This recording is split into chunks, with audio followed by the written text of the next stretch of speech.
In the 16th lecture, we will cover the data processing, including unusual observations and missing data. A data point has high leverage if it has extreme values in predictor X.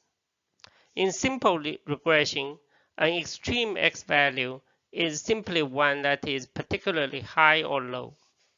In multiple regression, extreme X values may even be possible when the values are usual in their related predictor spaces, but only unusual as a combination.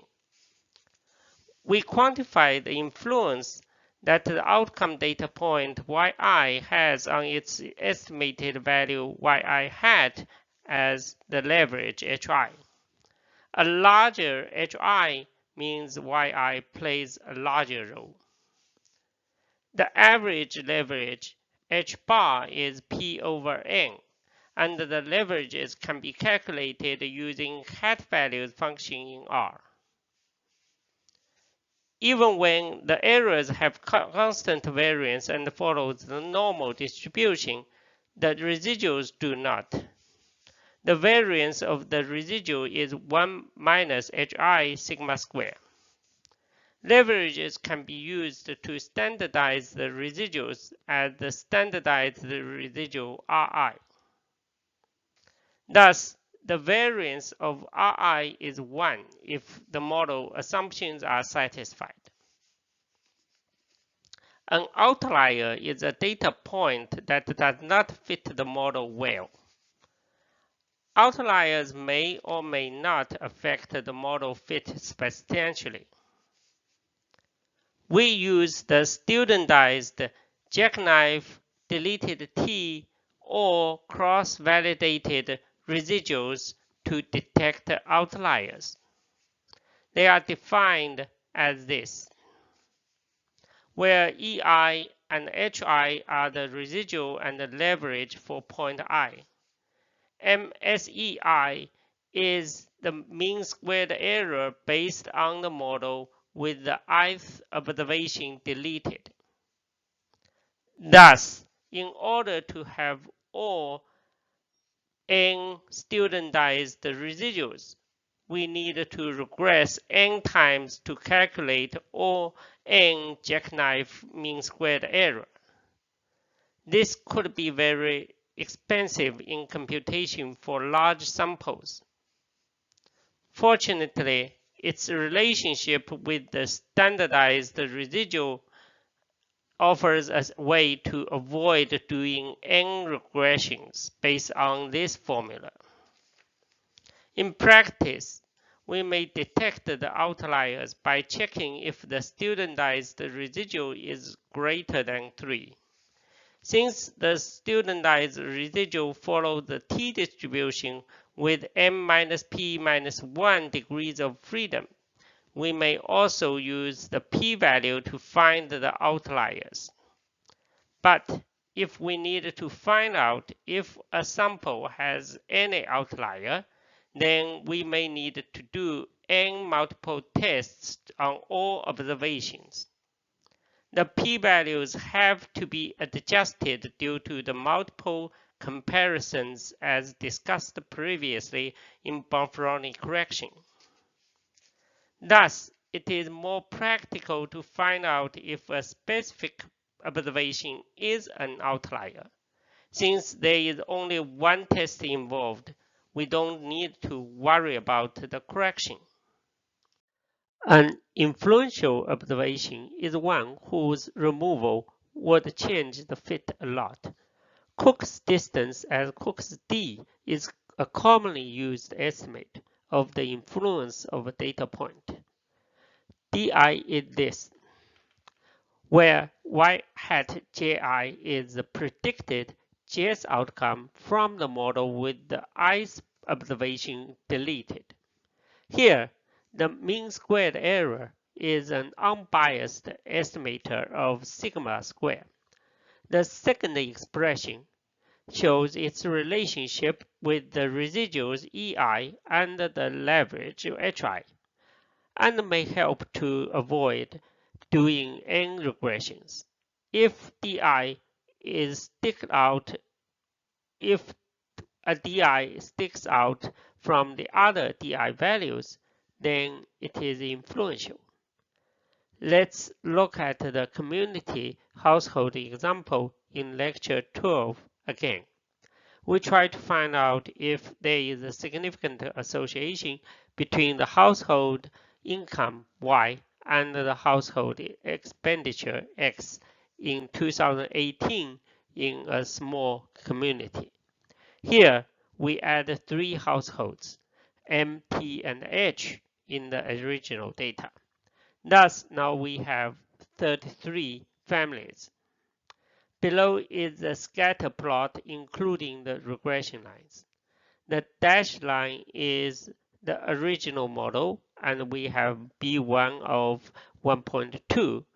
T statistic is 10.65, and p-value is less than 0.0001.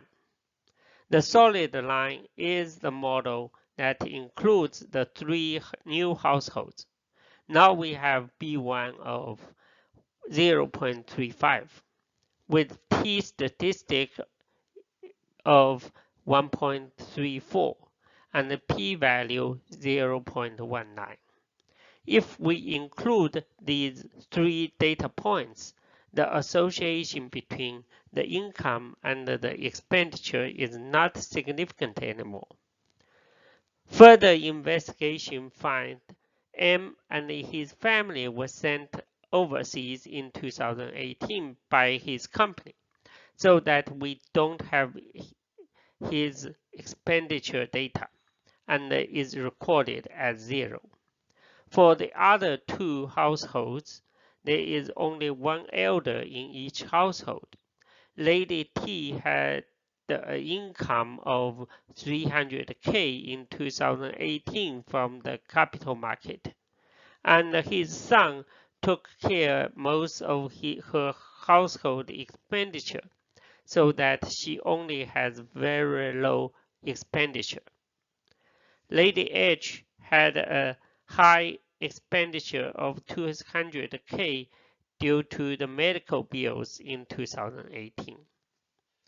The studentized residual plot shows both M and T have a TI larger than 3, so both may be considered as outliers.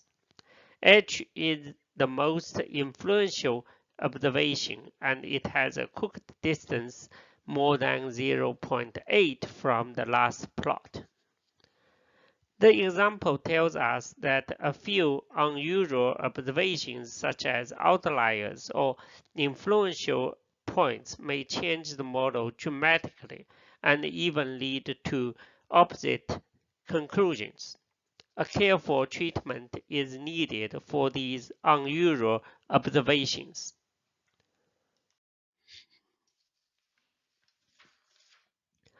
The influential observations may or may not be outliers.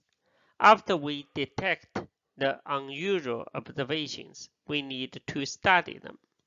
First, we need to verify the data are correct and reasonable. For example, household M had an expenditure of 0 in 2018. The data is due to the fact that they were overseas, and thus the observation should be excluded. Also, we need to investigate if the data is our interest. For example, Lady T, as the only member in the household, got her son's help to satisfy her life needs. Thus, she only spent 3,000, although she had an income of 300K in 2018. The 3,000 expense is correct and reasonable, but the data may not be our interest because we implicitly assume all households are financially independent. Here, 3,000 is not the total household expenditure. Thus, the observation should be excluded or adjusted. Sometimes the presence of unusual observations may indicate an issue in the model structure. Below is another example of household income versus expenditure. There are 5 outliers from the graph. The solid line is the regression including the 5 outliers, and the dashed line is the regression without the 5 outliers. The 5 outliers represent the 5 young professionals living in the community because it is close to the company they work for, while the majority households have a lower income and typically have one or more dependents. The phenomenon is called the Simpson's paradox in statistics because a trend in the segments disappear or reverse when the groups are combined. We should be careful in combining groups in one model if different trends are observed, and we may need to modify the model structure. Also, if the unusual observations are more than what we expected, then we also may try transformation on the response since it is more likely to be skewed. The most common type of transformation for this is the log transformation. Flooring and capping are techniques commonly used in practice besides data exclusion, especially for skewed data.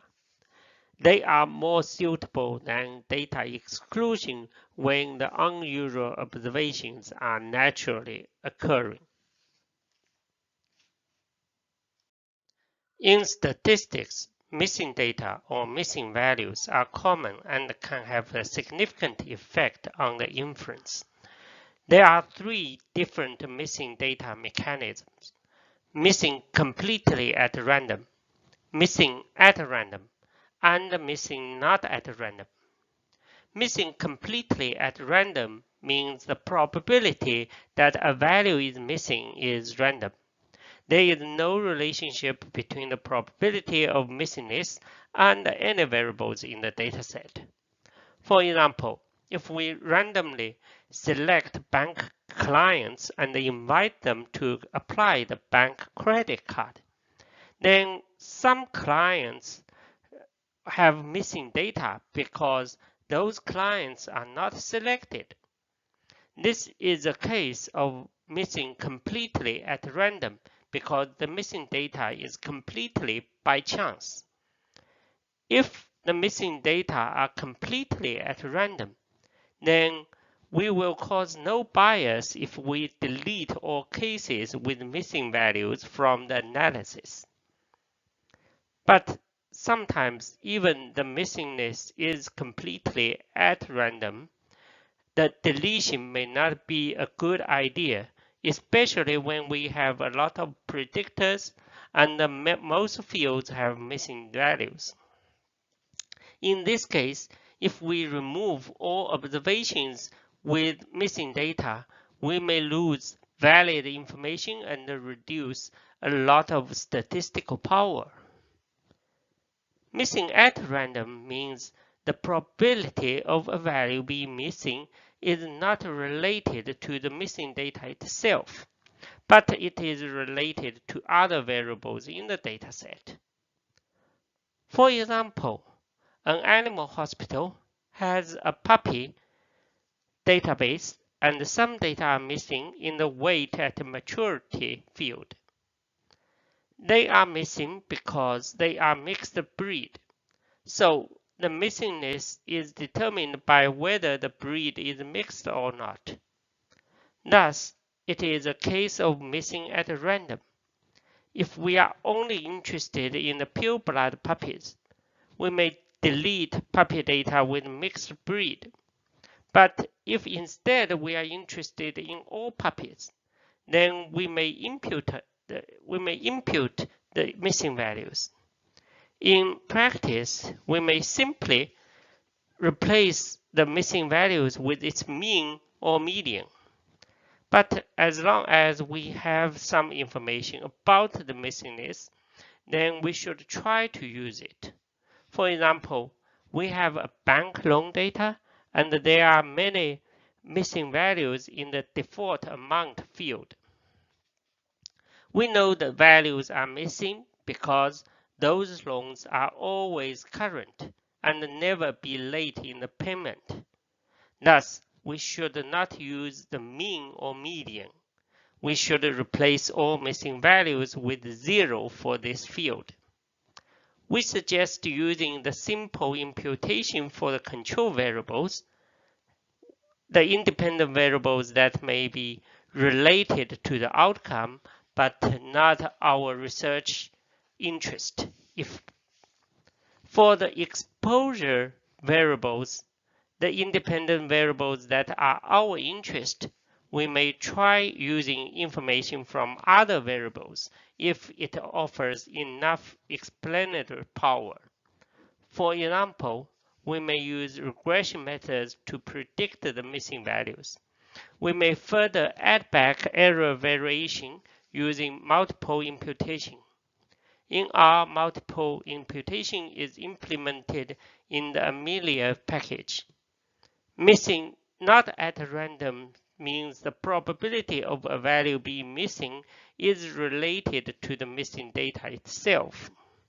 For example, we find there are missing values in the GPA field in a school admission application database. When the school later contacts the applicants and we find the average GPA of the applications with the missing values are much lower than the average GPA. Thus, it is a case of missing not at random, since applications with missing GPAs have lower GPAs. In practice, we may still use the imputation method described above for the case and at the same time try to use the information about the missingness. The results could be less reliable.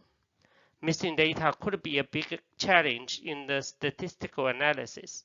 Sometimes it makes the results inconclusive. We should compare the results with different treatments and always study further if we find significant differences in the results. In summary, we discussed unusual observations and missing data. A data point has high leverage if it has extreme predictor X values. Leverage HI quantifies the influence that the outcome yi has on its estimated value yi hat. Leverages can be used to standardize the residuals as standardize the residual. An outlier is a data point that does not fit the model well. We define the studentized residual as this, and it follows the t-distribution with n-p-1 degrees of freedom. In practice, we may detect an outlier by checking if the studentized residual is greater than 3. An influential observation is one whose removal would change the fit a lot. Cook's distance may quantify the influence of the data point. We should be careful of the unusual observations. Make sure the data are correct. Investigate the reasons for their existence. If there are more than a few of them, then it may indicate an issue in the model structure or may indicate transformation is needed. Flooring and capping may be used to deal with unusual observations in practice. Missing data are common and can have significant effect on the statistical analysis. There are 3 different missing data mechanisms: missing completely at random, missing at random, and missing not at random.